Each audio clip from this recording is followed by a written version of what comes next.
நேற்றும் இன்றும் என்றும் மாறாதவராக இருக்கிற ஆண்டவராகிய இயேசு கிறிஸ்துவின் திருப்பெயரில் அன்பான வாழ்த்துக்களை தெரிவித்துக் கொள்கின்றேன்.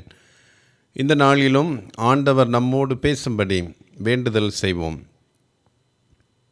எல்லா காலங்களிலும் எங்களுக்கு துணையாக இருந்து உம்முடைய அன்பையும் வழிநடத்துதலையும் தந்து எங்களை காத்து வருகின்ற எங்கள் அன்பின் ஆண்டவரே, நீர் நேற்றும் இன்றும் என்றும் எங்களுடைய வாழ்வில் போதுமானவராக இருந்து எங்களை பராமரிக்கின்றீன். இந்த உண்மையை இந்த நாளில் உணர்ந்து கொண்டு நாங்கள் இன்னமும் உம்முடைய அன்பிலே நிலை பெற்று வளர தூய ஆவியர் துணை செய்ய வேண்டுமென்று இயேசு கிறிஸ்துவின் திருப்பெயரில் கேட்கிறோம் சுவாமி. ஆமேன்.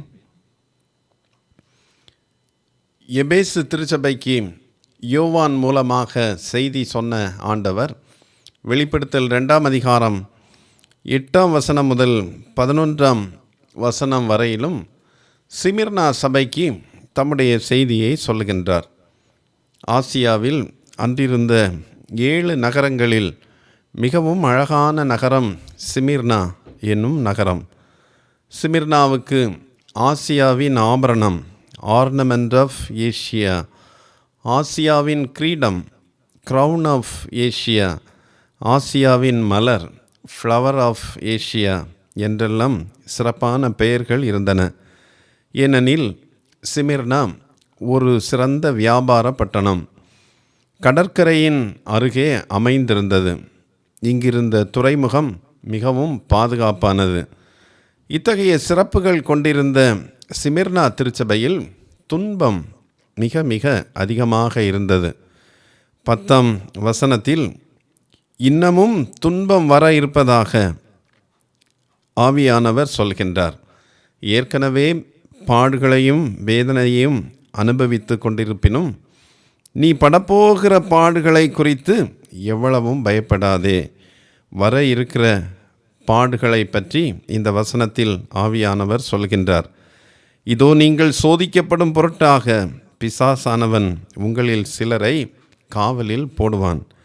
10 நாள் இன்னமும் உபத்திரவப்படுவீர்கள் என்று அந்த திருச்சபையின் உபத்திரவத்தின் கோரத்தை இந்த வாக்கியத்தில் ஆவியானவர் சுட்டிக்காட்டுகின்றார். இத்தகைய துன்பங்களுக்கு 2 விதமான காரணங்கள் இருந்தன. ரோம பேரரசனை ஆண்டவர் என்று அழைக்கும்படி அந்த நாட்களில் கிறிஸ்தவர்களும் பணிக்கப்பட்டனர். அதை மறுத்த கிறிஸ்தவர்கள் துன்பத்திற்கு உள்ளானார்கள். பொருளாதார பிரச்சனைகளினாலும் துன்பங்கள் இருந்து வந்தன. நாட்டில் வறுமை இருந்தது. உணவுக்காகவும் உழைப்புக்காகவும் கடினப்பட்டார்கள். அரசினுடைய தவறான திட்டங்கள் பொருளாதார சிக்கல்களை ஏற்படுத்தின. நாட்டில் இருந்த வறட்சி இன்னமும் வேதனையை உண்டாக்கியது. கிறிஸ்தவர்களை யூதர்கள் சூறையாடினர் என்றும் இந்த நாட்களின் வரலாற்றை படிக்கிற பொழுது நாம் அறிந்து கொள்கின்றோம். அவர்களுக்கு அரசு அங்கீகாரம் இல்லாததினால் கிறிஸ்தவர்களை எல்லா விதங்களிலும் துன்பத்திற்கு இதர மக்கள் உள்ளாக்கி கொண்டிருந்தனர். இத்திருச்சபையால் துன்பப்பட்டவர்கள் பலர். அவர்களுள் முக்கியமானவர் பிஷப் போலிகார்ப், பேராயர் போலிகார்ப் என்பவர். இவர் கிபி 155ஆம் ஆண்டு பொது கேளிக்கை, பப்ளிக் கேம்ஸ் நடக்கிற வழக்கம் அந்த நாட்களில் இருந்தது. அப்படி பொது கேளிக்கை நடைபெறுகின்ற ஒரு தினத்தில் சிமிர்னா நகரில் மிக அதிகமான கூட்டம் இருந்தது. கேளிக்கைகளை கூட்டமாக கண்டு கழித்து கொண்டிருந்த மக்கள் திடீரென்று பேராயர் போலிகார்ப்பை பிடித்து வர வேண்டும் என்று சத்தமிட்டனர். போலிகார்ப் இவர்களின் பிடியில் சிக்காமல் தப்புவதற்கு நிரம்ப வாய்ப்புகள் இருந்தன. ஏனெனில் இவ்வாறு நிகழுகின்ற நாளின் முந்தைய நாள் இரவில் அவர் தூங்கிக் கொண்டிருந்த பொழுது காட்சி ஒன்றினை கண்டார். தலையணை தீப்பிடித்து எரிந்து கொண்டிருப்பது போன்ற ஒரு காட்சி அது. இதனால் துன்பம் வருகிறது என உணர்ந்து தப்பித்திருப்பதற்கு நிரம்ப வாய்ப்புகள் இருந்தன. ஆனால் அவரை பிடிப்பதற்காக காவலர்கள் வந்தபொழுது அவர் எழுந்து, நான் உயிரோடு எரிக்கப்பட வேண்டும், இது கடவுளுடைய திட்டம் என்றார். பின்னர் அவரை பிடிக்க வந்தவர்களுக்கு அவர்களுடைய களைப்பை ஆற்றும்படி உணவு கொடுக்க வேண்டும் என்று தன்னுடைய வேலைக்காரர்களுக்கு பேராயர் கட்டளையிட்டார். அப்படி அவர்களை அழைத்து உணவு பரிமாறி கொண்டிருந்த நேரத்தில் பேராயர் முழங்கால் படியிட்டு தான் 1 மணி நேரம் ஜெபிப்பதற்கு தனக்கு அனுமதி வேண்டும் என்று காவலர்களை கேட்டுக்கொண்டார். அவரை பிடிக்க வந்த காவல்துறையின் அதிகாரி அவர் இரத்த சாட்சியாக மரிப்பதை விரும்பவில்லை. ஆகவே அவரை அழைத்து செல்கிற பொழுது வழி நடுகிலும் பேராயரிடத்திலே அவர் விண்ணப்பித்தார். பேரரசரை ஆண்டவர் என்று நீங்கள் ஒருமுறை அழைத்தால் போதும், தண்டனையிலிருந்து தப்பிக்கலாம் என்று அவரை கெஞ்சிக்கொண்டே நடந்து வந்தார் என்று வரலாற்றில் குறிக்கப்பட்டிருக்கின்றது. ஆனால் போலிகார்ப் பேராயரோ இயேசுவே ஆண்டவர் என்பதில் மிகவும் உறுதியாக இருந்தார். அவரை மக்கள் குழுமியிருந்த சிமிர்னாவில் கேளிக்கை அரங்கில் நிறுத்திய பொழுது விண்ணில் இருந்து ஒரு சத்தம் கேட்டது. பி ஸ்ட்ராங் போலிகார்ப், போலிகார்ப்பே உறுதியாயிரு என்கின்ற சத்தம் வானத்தில் இருந்து கேட்டதை மக்களும் கேட்டார்கள். பேரரசரை ஆண்டவர் என்று கூறும்படி கடைசியாக அவருக்கு ஒரு வாய்ப்பு கொடுக்கப்பட்டது. அப்போது அவர் சொன்னார், 86 years I have served him. He has done me no wrong. How can I blaspheme my king who saved me என்று சொன்னார். 86 ஆண்டுகள் அவருக்காக நான் வேலை செய்தேன். எனக்கு ஒரு தீங்கையும் அவர் செய்யவில்லை. நான் எப்படி என்னுடைய இரட்சகரை, என்னுடைய ஆண்டவரை மறுதலிப்பது என்று கூறினார். உடனே அவரை ஒரு கம்பத்தில் கட்டி எரிப்பதற்கு முயன்றனர். அவரை கம்பத்தில் கட்ட முயன்ற பொழுது, லீவ் மீ ஆஸ் ஐ ஆம், நான் இருப்பது போல என்னை விட்டு விடுங்கள், நான் ஒன்றும் ஓடிப்போவதில்லை என்று சொன்னார். அந்த கம்பத்தோடு சேர்த்து அவரை தீயிட்டனர். அந்த நேரத்தில் அவர் ஜெபித்து கொண்டே இருந்தார். எந்த தீயும் அவருடைய உடலில் படவில்லை. ஒரு கூடாரம் போல தீ அவரை சுற்றிலும் அதனுடைய ஃப்ளேம்ஸ் எரிந்து கொண்டே இருந்தது. இதை கண்ட ஒரு சேவகன் தன்னிடத்திலே இருந்த ஒரு ஈட்டியை எடுத்து பேராயரை குத்தினான். அந்த உடலில் இருந்து இரத்தம் பீறிட்டு வரவே அந்த இரத்தத்தில் தீ பற்றி கொண்டு அவர் எரிந்து இரத்த சாட்சியாக மரித்தார். இதனால் அந்த நாளில் விசுவாசிகளுக்கும் அவிசுவாசிகளுக்கும் உள்ள வேறுபாடு தெளிவாக வெளிப்பட்டது. இத்தகைய கடினமான துன்புறுத்தல் சூழலில் ஆவியானவர் சிமிர்னா சபைக்கு செய்தி சொல்கின்றார். அப்படி செய்தி சொல்கின்ற பொழுது 8ஆம் வசனத்தில் தம்மை அறிமுகப்படுத்துகிற அந்த அறிமுகத்தில் தம்மை குறித்து 2 பெயர்களை சொல்கின்றார். முந்தினவரும் பிந்தினவரும், மரித்திருந்து பிழைத்தவருமானவர் சொல்லுகிறதாவது என்று அந்த சபைக்கு செய்தி சொல்லுகிற பொழுது ஆவியானவர் தன்னை அறிமுகப்படுத்துகிறார். இதிலே வருகின்ற முதலாவது கிறிஸ்துவுக்கு தரப்பட்டிருக்கின்ற பெயரை மட்டும் இன்றைக்கு நாம் தியானிக்க இருக்கிறோம். முந்தினவரும் பிந்தினவரும் என்று ஆவியானவர் தம்மை பற்றி அறிமுகப்படுத்துகிறார். 3 விதங்களில் இந்த பெயர் கிறிஸ்தவர்களுக்கு நம்பிக்கை தருவதாக இருந்தது. முதலாவது, வாழ்வின் தொடக்கமும் முடிவும் உயிர்த்தெழுந்த கிறிஸ்துவே என்கின்ற பொருளை முந்தினவரும் பிந்தினவரும் என்கின்ற இந்த பெயர் சொல்கின்றது. அல்பாவும் ஒமேகாவும், ஆதியும் அந்தமும் என்று சொல்கின்ற இந்த சொற்றொடர்கள் எல்லாம் இதே பொருளைத்தான் சொல்கின்றன. கிரேக்க எழுத்துக்களில் முதலாவது எழுத்து ஆல்ஃபா, இறுதி எழுத்து ஒமேகா, ஆதியும் அந்தமும், முந்தினவரும் பிந்தினவரும். ஏசாயா தீர்க்கர் கடவுளுக்கு இந்த பெயரை சொல்கின்றார். இப்பொழுது உயிர்த்தெழுந்து வாழுகின்ற ஆண்டவர் இயேசு இந்த பெயரை தரித்திருப்பதாக ஆவியானவர் சொல்கின்றார். வாழ்வின் எல்லா பகுதிகளிலும் ஆண்டவர் இருக்கிறார் என்கின்ற செய்தியை இது சொல்கின்றது. வாழ்வின் தொடக்கத்தில் அவர் இருந்தார். வாழ்வின் இறுதியில் துன்புறுகிற பொழுதும் கிறிஸ்தவர்களுடைய கடினப்பாடுகளின் பொழுதும் அவர் இருப்பார். எனவே துன்புறுவதில் மகிழ்ச்சியாக இருக்கும்படி சிமிர்னா சபையினரை இந்த கடவுளின் பெயர் உற்சாகப்படுத்துகின்றது. இது நமக்கு இந்த நாளிலும் நம்பிக்கை ஊட்டுகின்ற ஒரு செய்தியை கற்றுத்தருகின்றது. நமது வாழ்வின் எல்லா பகுதியிலும் ஆண்டவர் நம்மோடு இருக்கின்றார் என்பது நமக்கு ஆறுதல் தருகின்ற ஒரு செய்தி. 139ஆம் சங்கீதத்தில் வாழ்வின் எல்லா பகுதியிலும் ஆண்டவர் நம்மோடு இருக்கின்றார் என்பதை விளக்குகின்ற சங்கீதக்காரன் மிக குறிப்பாக 6 இடங்களை சுட்டிக்காட்டுகின்றார். 139ஆம் சங்கீதம் 2ஆம் வசனத்தை பாருங்கள்.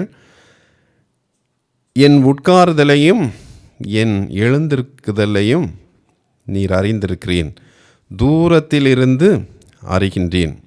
இதனை 2 வகைகளில் புரிந்து கொள்ளலாம். உட்காருதல் என்றால் என்னுடைய பாசிவ் லைஃப், எழுந்திருக்குதல் என்றால் என்னுடைய ஆக்டிவ் லைஃப். நான் ஆக்டிவாக இருப்பதையும் பாசிவாக அமர்ந்திருப்பதையும் நீர் அறிந்திருக்கிறேன். 2ஆம் வசனத்தின் பின்பகுதியில் என் நினைவுகளை தூரத்திலிருந்து அறிகிறீர் என்று சொல்கின்றார். நினைவுகள் என்று இங்கே சொல்வது சப்கான்ஷியஸ் மைண்ட். என்னுடைய சப்கான்ஷியஸில், என்னுடைய நினைவில் ஆழத்தில் இருப்பதை தூரத்திலிருந்து அறிகின்றீர். 3ஆம் வசனத்தில் நடந்தாலும் படுத்தாலும் என்னை சூழ்ந்திருக்கின்றீர். நான் நடக்கிற என்னுடைய பாதையிலும் என்னுடைய பழக்க வழக்கங்களிலும், பாத்ஸ் அண்ட் ஹேபிட்ஸ் என்று நாம் இதை சொல்லலாம், இவையெல்லாம் ஆண்டவருடைய ஆள்கையில் இருக்கிறது. ஆண்டவர் அறிந்திருக்கிறார். 4ஆம் வசனத்தில் நான் என் நாவில் சொல் பிறவாததற்கு முன்னே இதோ கர்த்தாவே அதையெல்லாம் நீர் அறிந்திருக்கின்றேன். நம்முடைய தாட்ஸ் அண்ட் லாங்கிங்ஸ் என்று சொல்லலாம். நாவில் சொல் பிறப்பதற்கு முன்பு வருகின்ற நம்முடைய சிந்தனைகளை, நம்முடைய உள் மனதின் விருப்பங்களை அவர் அறிந்திருக்கின்றார். 5ஆம் வசனத்தில் முற்புறத்திலும் பிற்புறத்திலும் நீர் என்னை நெருக்கி உமது கரத்தை என் மேல் வைக்கிறீர் என்று சொல்கின்றார். ஆதியும் அந்தமுமாக இருக்கிற கடவுள், முந்தினவரும் பிந்தினவருமாக இருக்கிறவர், முன்னும் பின்னும் என்று 5ஆம் வசனத்தில் முற்புறத்திலும் பிற்புறத்திலும் நீர் என்னை நெருக்கி என்று சொல்வது, முன்னும் என்று சொல்வது நம்முடைய எதிர்காலத்தையும், பின்னும் நம்முடைய பாஸ்டன்ஸ் கடந்த காலத்தையும், என்னை சூழ்ந்தும் நீர் என்னை நெருக்கி உமது கரத்தை என் மேல் வைக்கிறேன். இந்த ப்ரெசன்ட் டைம்ஸ் அல்லது நிகழ்காலத்திலும் நீர் என்னோடு இருக்கிறேன். என்னுடைய எல்லா காலமும் உமது கரத்தில் இருக்கிறது. 13ஆம் வசனம் 139ஆம் சங்கீதம் 13 15 வரை உள்ள வசனங்களில் என்னுடைய பாடி, மைண்ட் அண்ட் எமோஷன்ஸ், என்னுடைய உடல், என்னுடைய மனது, என்னுடைய சிந்தனைகள் எல்லாம் உமக்கு தெரியும். நம்முடைய வாழ்வின் எல்லா பகுதியும் கடவுளுக்கு தெரிந்திருக்கிறது என்பதை இந்த வசனங்கள் சொல்கின்றன. கிரேக்க சிற்பி ஒருவர் சிலை ஒன்றினை அழகாக அமைத்து கொண்டிருந்தார். அந்த சிலையை அவர் செய்கின்ற பொழுது அதிக நேரம் அந்த சிலையினுடைய பின்பக்கத்திலே வேலை செய்து கொண்டிருந்தார். அதை கவனித்து கொண்டிருந்த ஒரு மனிதர் அவரை பார்த்து கேட்டார், ஐயா, பல நாட்களாக நீங்கள் இந்த சிலை வடிவமைப்பதை நான் கவனித்து கொண்டே இருக்கின்றேன். ஆனால் சிலையினுடைய முன்பகுதியை இன்னமும் நீங்கள் துவங்கவில்லை. ஏறக்குறைய பெரும்பாலான நாட்கள் பின்பகுதியிலேயே வேலை செய்து கொண்டிருக்கிறீர்கள் என்று சொன்ன பொழுது அவர் சொன்னார், that's the way I always work. Men may never see it, but I believe the gods do. சிலையினுடைய முன்பக்கத்தை, அதனுடைய அழகை நாம் எப்போதும் பார்க்கிறோம். ஆனால் அதன் பின்பகுதியில் செய்ய வேண்டிய வேலைகள், இவற்றை பலரும் அதை ஒரு பொருட்டாக நினைப்பதில்லை. ஆனால் நான் வேலை செய்யும் போதெல்லாம் என்னை பார்க்கிறவர் ஒருவர் இருக்கிறார், வாழ்வின் எல்லா பகுதியையும் கவனிக்கிற ஒருவர் இருக்கிறார் என்று உணர்ந்து என்னுடைய வேலையை சரியாக செய்கிறேன் என்று சொல்கின்றார். முந்தினவரும் பிந்தினவரும் என்பதை வாழ்வின் எல்லா பகுதியிலும் ஆண்டவர் நம்மோடு இருக்கிறார் என்று தியானித்தோம். இது சொல்லுகின்ற மற்றொரு செய்தி, இந்த ஆசியாவின் 7 நகரங்களில் மிக முக்கியமான ஒன்று சிமிர்னா என்று நாம் துவக்கத்திலே கேட்டோம். இந்த சிமிர்னா நகரில் வாழ்ந்த மக்களுக்கு நம்முடைய நாடு மிகவும் முதன்மையான ஒரு நகரம் என்ற ஒரு எண்ணம் அவர்களுக்குள்ளே இருந்தது. இந்த சிமிர்னா நகரத்தினர் இந்த பெருமையை கொண்டிருந்ததினால் அதனை ஆண்டவர் வெறுத்து இங்கே சொல்கின்றார், முதன்மையும் இறுதியுமானவர் நானே, இது சிமிர்னா நகரம் அல்ல என இந்த பெயரின் மூலம் அவர் விளக்குகின்றார். ஆகவே இந்த செய்தி மற்றும் ஒரு உண்மையை விளக்குகின்றது. கிறிஸ்தவத்தை அழிக்க வேண்டும் என்று அந்த நாட்களில் இருந்த ரோம பேரரசர்களில் பெரும்பாலோர் முயற்சி செய்தனர். 4ஆம் நூற்றாண்டில் ஜூலியன் என்கின்ற பேரரசன் கடினமாக இந்த கிறிஸ்தவத்தை அழிப்பதற்கு முயன்றான். ஆனால் அவனால் முடியவில்லை. ஆகவே சாகிற பொழுது சொன்னார், கிறிஸ்தவத்தை அழிக்க வேண்டுமென்று முயன்றேன், ஆனால் அது என்னால் இயலாத ஒன்று என்று கண்டறிந்தேன் என்று சொல்லி உயிரை விட்டார். ஏனெனில் தொடக்கமும் முடிவுமானவர் ஆண்டவர். ஆகவே ஆண்டவரின் கரத்தில் இருக்கிறோம் என்கின்ற உண்மை நமக்கு ஒரு செய்தியை சொல்லுகின்றது. ஆண்டவரே துவக்கமும் முடிவுமானவர், முந்தினவரும் பிந்தினவருமானவர் என்கின்ற பொழுது அது நமக்கு சொல்கின்ற பாடம், அவரின்றி எதுவும் நம் வாழ்வில் நடைபெற இயலாது என்கின்ற ஒரு நம்பிக்கையை இந்த பகுதி நமக்கு தருகின்றது. ஆகவே சுருக்கமாக முந்தினவரும் பிந்தினவரும் என்பதை புரிந்து கொண்டால் நம்மை ஆளுகை செய்பவர் ஆண்டவர். We are all under the control of God. கடவுளுடைய ஆளுகையின் கீழ் இருக்கிறோம் என்பதை இந்த இயேசு கிறிஸ்துவுக்கு தரப்பட்டிருக்கின்ற பெயர் நமக்கு சொல்லுகின்றது. மார்க் 4ஆம் அதிகாரம் 37 முதல் 41 வரை உள்ள பகுதி நமக்கெல்லாம் தெரிந்த ஒரு பகுதி. படகில் சென்ற பொழுது கடல் அலையை பார்த்து சீடர்கள் கலங்குகிறார்கள். இயேசு அங்கேதான் இருக்கிறார், ஆனால் அவர் ஆளுகை செய்கிறவர் என்பதை அவர்கள் உணரவில்லை. அப்போது அவரை எழுப்பியவுடன் அவர் எழுந்து சொல்கிறார், இறையாதே, அமைதலாயிரு, ஏனெனில் காற்றும் கடலும் உலகில் உள்ள எல்லாம் அவருடைய கண்ட்ரோல், அவருடைய கட்டுப்பாட்டில் இருக்கிறது. இந்த சிமிர்னா நகருக்கு சொல்லுகின்ற முந்தினவரும் பிந்தினவரும் என்கின்ற இந்த பெயர் சொல்கின்ற மற்றொரு பெயர் மாற்றமில்லாத இயேசு கிறிஸ்து. எபிரேயர் 13ஆம் அதிகாரம் 8ஆம் வசனத்தில் இயேசு கிறிஸ்து நேற்றும் இன்றும் என்றும் மாறாதவராயிருக்கிறார் என்கின்ற ஒரு உயர்ந்த செய்தி, ஆறுதலான செய்தி சொல்லப்பட்டிருக்கின்றது. இதைத்தான் போலிகார்ப் தன்னுடைய அனுபவத்திலே சொன்னார். 86 ஆண்டுகள் நான் அவருக்காக வாழ்ந்திருக்கிறேன், நேற்றும் இன்றும் அவர் எனக்கு துணையாக இருக்கிறவர், என்றும் மாறாமல் என்னோடு கூட இருக்கிறார். அன்சேஞ்சிங் ஜீசஸ் என்று அவரை பாராட்டி சொல்கின்றார். நண்பர்களே, முந்தினவரும் பிந்தினவரும் என்று சொல்லப்பட்டிருக்கின்ற கடவுளுடைய பெயர் 3 உண்மைகளை நமக்கு கற்றுத்தருகின்றது. ஒன்று, ஜீசஸ் வித் அஸ், இயேசு கிறிஸ்து நம்மோடு கூட எப்போதும் இருக்கிறார் என்கிற உண்மையை அறிந்து கொள்ள அழைக்கப்படுகிறோம். ஜீசஸ் கண்ட்ரோல்ஸ் அஸ், இயேசு கிறிஸ்துவினுடைய ஆளுகையின் கீழ், கட்டுப்பாட்டின் கீழ் நாம் இருக்கிறோம். ஜீசஸ் அன்சேஞ்சஸ், இயேசு கிறிஸ்து மாறாதவர், நேற்றும் இன்றும் என்றும் மாறாதவராக இருக்கிறார். நண்பர்கள் மாறலாம், நம்முடைய உறவுகள் மாறலாம், நம்முடைய குணங்கள் மாறலாம், நம்முடைய பொருளாதாரம் மாறலாம், ஆனால் நம்மோடு இருக்கின்ற இயேசு கிறிஸ்து மாறாதவராக நம்மோடு கூட இருக்கிறார். அந்த இயேசுவை பெற்று அவருடைய பிள்ளைகளாக வாழ நம்மை அர்ப்பணிப்போம், ஜெபிப்போம்.